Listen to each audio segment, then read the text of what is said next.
की बहुत सुंदर स्तुति गाई सभी देवताओं ने। और फिर पृथु महाराज जी जो है वो सभी लोग जो थे नागरिक वो सब सुंदर तरीके से जो है उनको उपहार भेंट करने लगे। उपहारों के साथ साथ सब लोगों ने उनसे प्रार्थना किया और कहा कि इस प्रकार से आप हमें जो है उपदेश दीजिए भक्ति का, अर्थात हम जो है ये जो सिद्धांत है भक्ति का वो हमें समझाइए। अलग अलग रूप में सब कुछ बताते हैं। फिर पृथु महाराज जी उन सब नागरिकों की जो हरे कृष्णा प्रभु जी। पृथ्वी को जो है अन्न उत्पन्न कर रही है, अर्थात पृथ्वी जो है एक तरह से वो लोगों को अन्न की सप्लाई बंद कर दी। अब हमें आप बताइए हमें अन्न कैसे मिलेगा। अर्थात उन्होंने कहा कि आप कुछ उपाय कीजिए। तो महाराज ने कहा कि देखो बिल्कुल भी आप दिग्भ्रमित मत हो, विचलित मत हो। ऐसा कुछ नहीं है कि हम आपके ऊपर कुछ अलग से अन्न देंगे, बल्कि पृथ्वी दे ही अन्न देगी। तो सभी नागरिकों ने कहा पृथ्वी ने तो अन्न देना बंद कर दिया है। तो फिर तो महाराज जी ने ठीक है हम देखते हैं। फिर माता पृथ्वी की ओर वे गए, उनसे उन्होंने जानना चाहा और जानने के साथ साथ क्या कहते हैं कि मैत्री मुनि ने अब आकर के जब पृथु महाराज या पृथ्वी से विषय में पूछते तो आगे मैत्री मुनि ने इस प्रकार से हे राजन सॉरी हे विदुर, इस प्रकार जो है उन गायकों ने जो महाराज पृथु की महिमा का जो गायन करते थे उनके गुण और वीरता के पूर्ण कार्यों का भी वर्णन किया। अंत में पृथु महाराज ने सम्मान पूर्वक है जितने सब लोग थे सबको देखते पृथु महाराज ने सबका सम्मान करते हुए सबको सम्मान पूर्वक जो है भेंट प्रदान की और इस प्रकार से उनको जो है उनकी पूजा की। इस प्रकार पृथु महाराज ने ब्राह्मणों और अन्य जातियों के नायक अपने नौकर मंत्री पुरोहितों नागरिक सामान्य देशवासी सभी तथा अन्य जाति के लोग प्रशंसा करने को सबको प्रसन्न किया, सबका सम्मान किया और वे जो है सबके सब प्रसन्न हो गए। विदुर ने मैत्रेय मुनि से पूछा कि हे ब्राह्मण, जब धरती माता ने एक रूप धारण कर सकती है तो फिर उसने गाय का ही रूप क्यों धारण किया। अब आगे विदुर का प्रश्न आता है कि यहाँ पर जो है धरती ने जो है गाय का रूप क्यों धारण किया, अर्थात पृथ्वी माता ने ऐसा क्यों किया, ऐसा क्या कारण था कि उन्होंने को गाय का रूप धारण करना पड़ा। जब महाराज पृथु ने उसे दुआ तो कौन बछड़ा बना और दुहन का पात्र क्या था, कैसे उसको दुआ गा। पृथ्वी की सतह स्वभावतः जो है कहीं ऊंची है कहीं नीची है। तो महाराज पृथ्वी ने पृथ्वी की जो सतह है उसको कैसे समतल बना, अर्थात पृथ्वी पहले जो है उबड़ खाबड़ थी है तो इस तरह कैसे उसको समान समतल बना कैसे उसको ढलान किया। स्वर्ग के राजा इंद्र ने यज्ञ में घोड़े को क्यों चुराया। और प्रश्न अगला है कि जब स्वर्ग का राजा जो इंद्र था उसने घोड़े का यज्ञ जब करना चाहते पृथ्वी महाराज जी उसको क्यों चुराया। महान साधु राजा महाराज ने परम वैदिक जो विद्वान है सनत कुमार से ज्ञान प्राप्त कर लिया। इस प्रकार अपने जीवन में इस ज्ञान को व्यर्थ करने के लिए ज्ञान प्राप्त करके उस राजा ने इच्छित गंतव्य किस प्रकार प्राप्त किया, अर्थात वो स्थान जो सबका गंतव्य सबके लिए जाना जाता है तो वह कैसे प्राप्त किया, कैसे उस जीवन के सही लक्ष्य को निर्धारित किया। महाराज परंतु भगवान श्री कृष्ण की क्योंकि शक्ति के 27 अवतार पुरुष थे, इसलिए ऐसे कार्यों से कोई संबंधित को कथा सुनने से भी ऐसी कथा मन भावन लगती, मन को लुभाती है और ये कल्याणकर होती है। मैं तो आपका दोषज भगवान का भक्त हूँ। आप उन महाराज पृथ्वी की सभी कथाएं सुनाए जिन्होंने राजा वेन के पुत्र के रूप में गोरु का दोहन किया था। ऐसे राजा की भी आप हमें कथा बताइए जिन्होंने पृथ्वी का दोहन किया था। तो यहाँ पे सब बातें बताई जा रही है। और सूत गोस्वामी ने आगे कहा कि जब पृथ्वी को भगवान कृष्ण के विविध अवतारों के कार्यकलापों को सुनने की प्रेरणा प्राप्त हुई, मैत्रेय ने गुरु जी की प्रशंसा की और क्योंकि वे स्वयं उनसे प्रोत्साहित और अत्यधिक प्रसन्न थे तब मैत्रेय मुनि ने इस प्रकार आगे क्या किया उसको कहा उसको जाना। क्या कहते हैं मैत्रेय मुनि ने कहा कि हे विदुर जी, जब ब्राह्मण तथा ऋषियों ने राजा पृथु को राज सिंहासन के ऊपर बिठा दिया, कहाँ पर बिठा दिया, राज सिंहासन के ऊपर बिठा दिया, सभी लोगों ने प्रशंसा की, कहा कि हे राजन परीक्षित आप जो है राजा हो, आप जो है राज सिंहासन के ऊपर बैठ जाओ। तब नागरिकों को रक्षक घोषित किया, उनको फिर जो है नागरिकों को सब रक्षक बना दिया, भाई आप जो है नागरिकों की रक्षा करो क्योंकि यही आपका मनोधर्म है। इस धर्म को यदि आप स्वीकार करोगे और चलोगे तो वास्तव में समाज में बहुत अच्छा है, जो उदाहरण जाएगा। इसलिए हे राजन आप बैठ जाओ। और क्योंकि उस समय जो है जब ये राजा भी बन गए तो उस समय अन्न का अभाव था। नागरिक जो है बिना अन्न के जो है बड़े दुखी थे। नागरिक भूख के मारे सूखा कांटा हो गए थे। सूखा कांटा होना मतलब है कि बहुत ही पतले बारीक हो गए थे। इस प्रकार से वो जो है राजा के समक्ष आया, उन्होंने अपनी मस्ती की कैसे उन्होंने राजा को अपनी सारी बातें बताई, उनके मन में था। और कहते हैं कि हे राजन, जिस प्रकार वृक्ष के कोठर में लगी आग वृक्ष को धीरे धीरे सुखा देती है, मतलब या तो उसकी यदि किसी पेड़ को सुखाना हो तो एक छोटा ये भी होता है कि उसका छेद करके, जो कुछ पेड़ ऐसे होते हैं जिसमें बीच में खोखला होता है, तो कभी कभी ऐसे उस खोखले में जो है स्थान में जो है आग लग जाती है, आग लगा दी जाती है, देखने में आता है। तो धीरे धीरे जब वो आग आग जलते हैं तो पूरे पेड़ को ही सुखा देती है। इसको भी सुकून पाएंगे। इस प्रकार से आप शरणागत जीवों के रक्षक है, आप हमें जो जीविका देने के लिए नियुक्त हुए हैं, अतः आप सभी आपके संरक्षण में आए हैं। आप केवल राजा ही नहीं हो, बल्कि आप भगवान के अवतार भी है। वास्तविक रूप में आप राजाओं के राजा है। आप हमें सही प्रकार की जीविकाएं प्रदान कर सकते हैं, क्योंकि आप हमारी जीविका के स्वामी हैं। अतः हे राज राजेश्वर, उचित अन्न वितरण के द्वारा हमारी भूख को शांत करने की व्यवस्था करें। आप हमारी रक्षा करें, जिससे हम उनके भाव से मरे नहीं। इस प्रकार से सब लोग जो है वो प्रार्थना करने लगे, हे राजन, आप हमें अन्न का भाव से या मुक्त कीजिए। पृथ्वी में जो है अगर अन्न नहीं मिलेगा तो सब लोग मर जाएंगे। अब हमारी प्रार्थना ही है कि सबसे पहले हमारी इस समस्या का समाधान कीजिए कि अन्न हमें मिलता रहे। इस प्रकार नागरिकों के इस शोक शोक लाभ को सुन करके जो सब लोग बता रहे थे भाई हमें अन्न नहीं मिल रहा है, उनकी दयनीय से देख करके राजा ने दीर्घ काल तक अपने उनके विषय में विचार किया, फिर मूलभूत कारणों को खोज सकता है जानकारी की भाई क्या हो सकता है। ऐसे निश्चित करे राजा ने धनुष बाण उठाया। ये सब सुनकर के राजा ने फिर क्या कर लिया, धनुष बाण उठा लिया, पृथ्वी की उसी ओर लक्षित किया, जिस ओर शिवजी के क्रोध से सारे जगत का विनाश किया जाता है। ऐसे ही उन्होंने अपने जो है प्रदर्शन किया क्रोध का, जैसे शिवजी भी जो है अपने क्रोध से जो है पूरे संसार को जलाने के लिए कर संकल्प होते हैं, जो है भस्म करना चाहते हैं। राजा पृथु को अनाभाव का कारण ज्ञात था। राजा पृथु को जो है पता था कि ये वास्तव में अन्न का भाव क्यों पड़ रहा है, क्यों जो है अन्न पूरा तरह से नहीं जो है समाज में क्या है मिल रहा है, लोग भूखे प्यासे, ऐसा क्या कारण है। ये सब बातें जो है पता थी कि इनको पृथु महाराज को, लेकिन फिर भी उन्होंने उसी प्रकार से जो है इस प्रकार पता चला कि उनमें से नागरिकों का दोष नहीं था, और ये पता था कि इसमें जो अन्न नहीं उत्पन्न हो रहा है राजा राज्य में, तो ये जो है जो नागरिक है उनका दोष नहीं है, क्योंकि वे अपना कार्य करने के आलसी नहीं थे, बल्कि प्रति पर्याप्त अन्न उत्पन्न नहीं कर रही थी। हैं जो है कभी कभी क्या होता है कि नागरिक खूब मेहनत करता है व्यक्ति, लेकिन उसका फल नहीं मिलता है। तो यहाँ पर वो रिजल्ट बताया गया है कि भाई कभी कभी हम मेहनत करते हैं तो हमें फल क्यों नहीं मिलता। सब लोग मेहनत करते हैं, उनका तो दोष नहीं था, लेकिन पृथ्वी सारा वो अन्न जो है नहीं दे रही थी, क्योंकि वो छिपा रही थी और पर्याप्त अन्न नहीं रही थी। इससे सूचित होता है कि उचित व्यवस्था हो जाए कि पृथ्वी पर प्रचुर उत्पन्न कर सकते हैं, किंतु कभी कभी विभिन्न कारणों से पृथ्वी हम उत्पादन नहीं करते। कभी कभी देखते हैं ना बंजर हो जाता है, अन्न नहीं आता है। तो इस प्रकार से जो है बहुत सारी बातें हो सकती है कि अन्न उत्पन्न क्यों नहीं करती, कौन इसका जो है दोषी था, ऐसा क्या कारण था कि जो है अन्न का भाव ये सब क्यों पड़ा, ऐसा क्यों हुआ राज्य में, किस तरह की समस्याएं जो है उत्पन्न हो गई।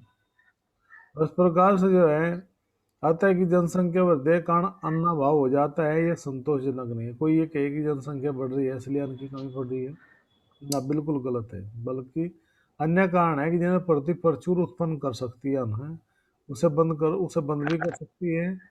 राजा ने पृथु से सही कारणों का पता लगाकर तुरंत ही आवश्यक कदम उठाए। इस प्रकार से उनको फिर यह पता लग गया कि वास्तव में जो है समस्या कहाँ है। और जब प्रत्यंत अगर आया पृथ्वी उसे मारने के लिए धनुष बाण धारण कर रहे हैं, धनुष बाण को धारण कर लिया है, और वह भय के कारण कांपने लगी। उसके बाद वह उसी प्रकार जो है शिवजी द्वारा पीछा किए जाने पर हिरणी तेजी से भागती है, और पृथ्वी भागती रही। राजा के भय से पृथ्वी ने गाय का रूप धारण कर लिया। तो राजा का जो भय था, डर था, उसको देखते हुए कि भाई कुछ ना कुछ ज्यादा होने वाला है, और जब उन्होंने गाय का रूप धारण कर लिया और भागने लगी।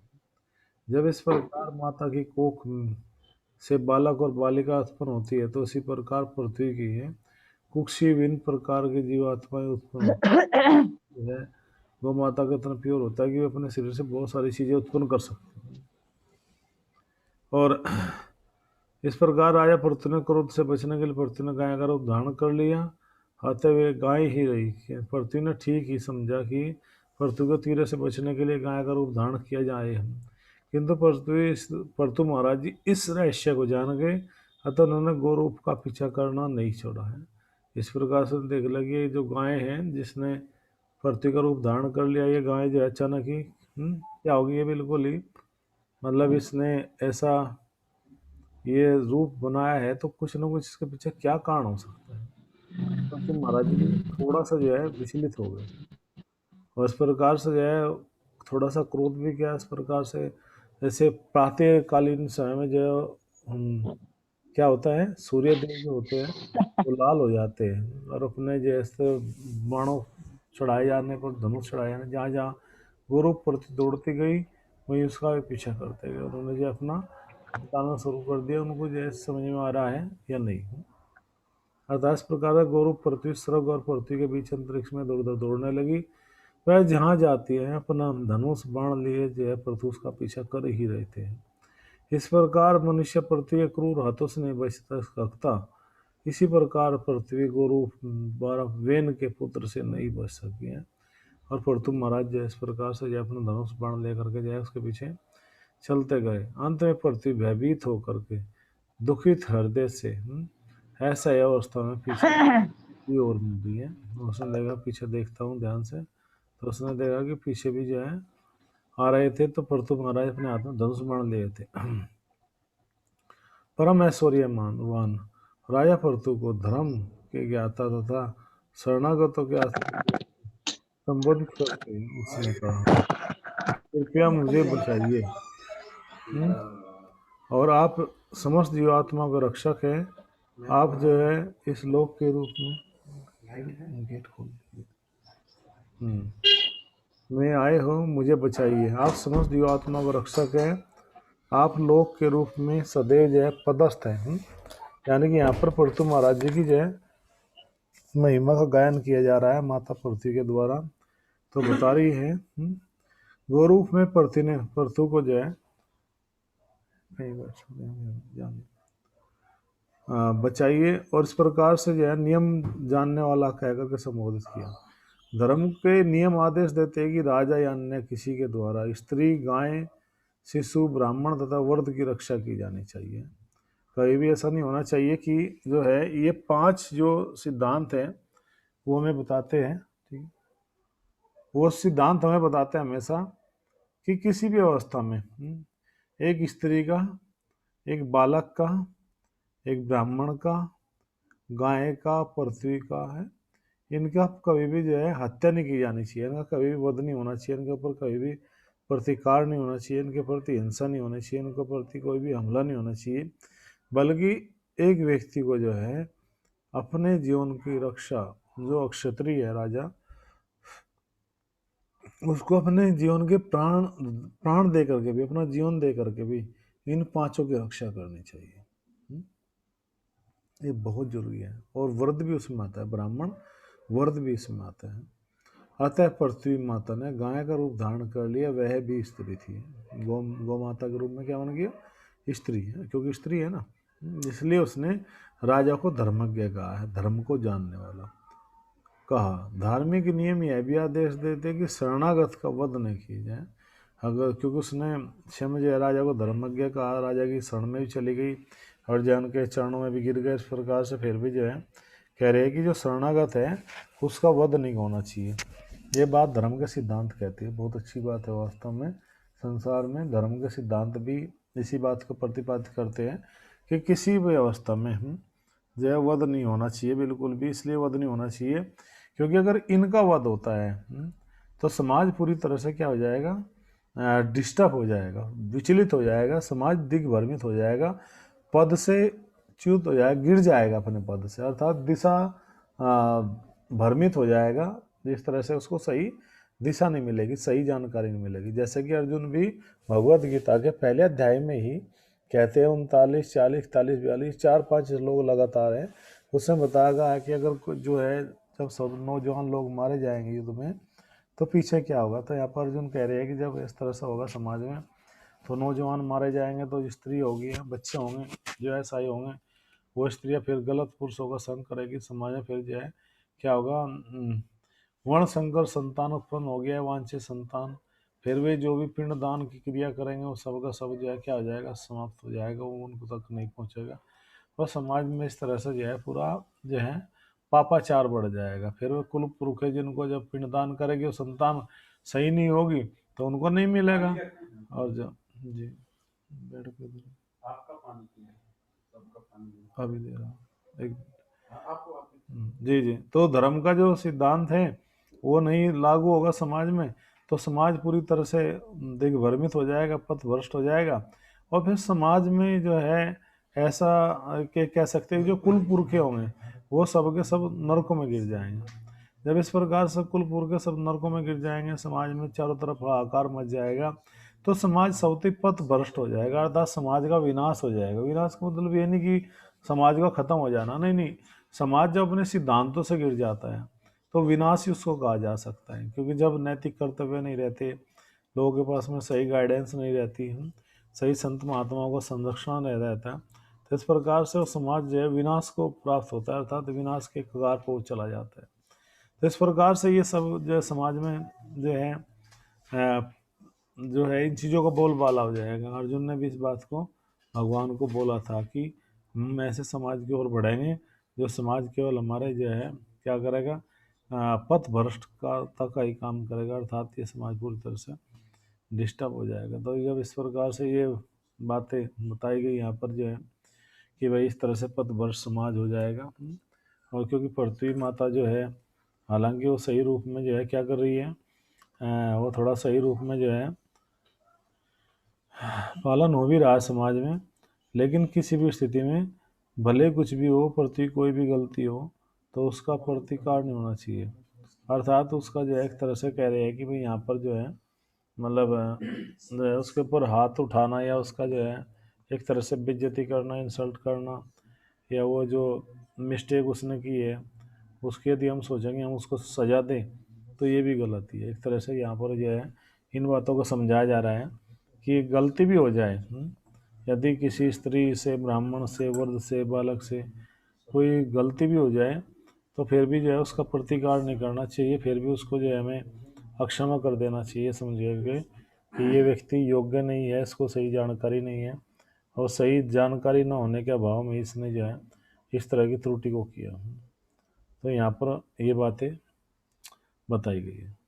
दूसरा यहाँ पर जो है माता पृथ्वी के द्वारा ही इस बात को बताया जाएगा कि मतलब इसकी समस्या का जो समाधान है वो कैसे हो सकता है। क्योंकि समस्या तो आ गई है लेकिन समस्या का समाधान कैसे होगा। अभी समस्या का समाधान के लिए जो है सब लोगों को विचार करना पड़ेगा, विशेषकर जो है पृथु महाराज को इस बात का विचार करना पड़ेगा कि देखो भैया अगर ये हम इस तरह चलता रहा तो समाज के लोग तो और भी ज़्यादा डिस्टर्ब होंगे, और भी ज़्यादा दुखी होंगे। तो हमें सबको सही तरह से जो है एक क्या करना है, सही मार्गदर्शन करना है। तो सही मार्गदर्शन के रूप में आगे कह रहे कि उस राजा ने फिर क्या कर लिया, गो रूप में जो है पृथ्वी ने जो है विनय करने शुरू कर दी, कहा कि मैं तो बहुत दीन हूँ, कमज़ोर हूँ, मैं दुखी हूँ, मुझे आप क्षमा कर दीजिए।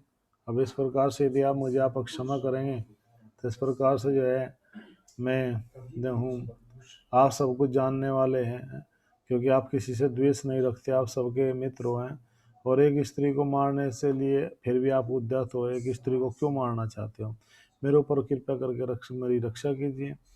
पृथ्वी ने राजा को इस प्रकार से दो प्रकार की याचना की है। एक तो उसको धर्मज्ञ उस व्यक्ति का कहा जिसने कोई पाप कर्म नहीं किया, धर्म का पालन करने वाला, और क्योंकि आप मुझसे द्वेष रख रहे हैं, क्योंकि एक स्त्री को मारने के लिए इस प्रकार से आप उद्धत है, एक स्त्री को क्यों मारना चाहते हैं, द्वेष रख करके मत रखो हमेशा द्वेष है। पृथ्वी ने राजा से दो प्रकार की याचना की, धर्मज्ञ राजा का, एक उस व्यक्ति का जिसने कोई लेकिन फिर भी कहा कि आप मुझे क्षमा कर दिए। कोई स्त्री यदि जो है पाप कर्म भी करे तो मनुष्य को उस पर हाथ नहीं उठाना चाहिए। यहाँ पर बताया गया था भी कि कोई पाप भी करे तो उस स्त्री को क्षमा कर देना चाहिए, क्योंकि आप बहुत ही दयालु है और आपके विषय में जो कहा जाए आप हमेशा जो है बिल्कुल जो है धर्म का पालन करने वाले। गुरु पृथ्वी ने आगे कहा, हे राजन, मैं एक सुदृढ़ नाव के तुल्य हूँ। जैसे कि मजबूत नाव होती है, मैं भी इसी प्रकार से हूँ। मैं समस्त संसार की सारी सामग्री मुझी पर टिकी है। जितना भी सब संसार है वो सब बोझ है वो मेरे पर टिका है और मुझे छीन कर देंगे। आप मुझसे यदि आप मुझे छीन कर दोगे, कमजोर कर दोगे, तो मुझे तो कर दोगे तो आप अपने को तथा अपनी प्रजा को डूबने से किस प्रकार बचाएंगे। फिर तो जब अगर मैं ही सब कुछ नष्ट हो जाएगा तो फिर तो कुछ बचेगा ही नहीं है, क्योंकि संपूर्ण जो लोक के नीचे गर्भ जल है, पूरे संसार में जितने भी सब लोक है उनके नीचे जल है, गर्भ जल भरा हुआ है। भगवान विष्णु इसी गर्भ जल पर शयन करते हैं। उनकी नाभि से कमल नाल निकलता है। भगवान विष्णु की नाभि से कमल का एक पखड़ी निकलती है और ब्रह्मांड के भीतर सभी लोग जो है वायु में तैर रहे हैं। जो इस कमल नाल पर आश्रित है, यदि कोई भी लोग नष्ट कर दिया है तो गर्भ जल में गिरेगा। और पृथ्वी ने राजा पृथु को आग्रह किया कि इसको विनष्ट करने को राजा को जो है मतलब ऐसा मत करो। राजा पृथु ने पृथ्वी को उत्तर दिया, हे पृथ्वी, तुमने मेरी आज्ञा तथा नियमों का उल्लंघन किया है। तुमने हमारे द्वारा संपन्न यज्ञ में भगवान के देवता के रूप में जो अंश ग्रहण किया है, किंतु बदले में पर्याप्त रूप से आपने अन्न भी नहीं दिया है।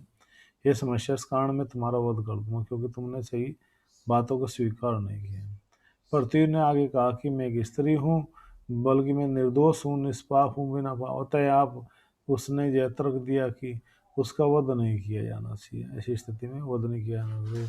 उसने यह भी संकेत किया कि राजा धर्मज्ञ होता है, धर्म का पालन करना होता है, और क्योंकि एक स्त्री का वध करना जो है क्या है, वर्जित है, गलत है, बताया गया है। और जो है इस प्रकार से जो है तुम्हारा जो है मतलब कहा कि भाई मैं तो तुम्हारा वध कर देता।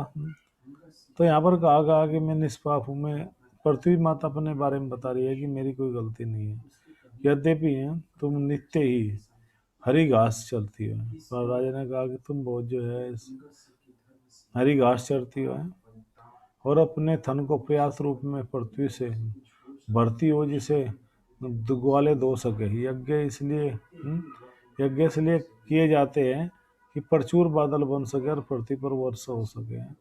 पय शब्द दूध तथा जल दोनों से को ग्रहण किया जाता है।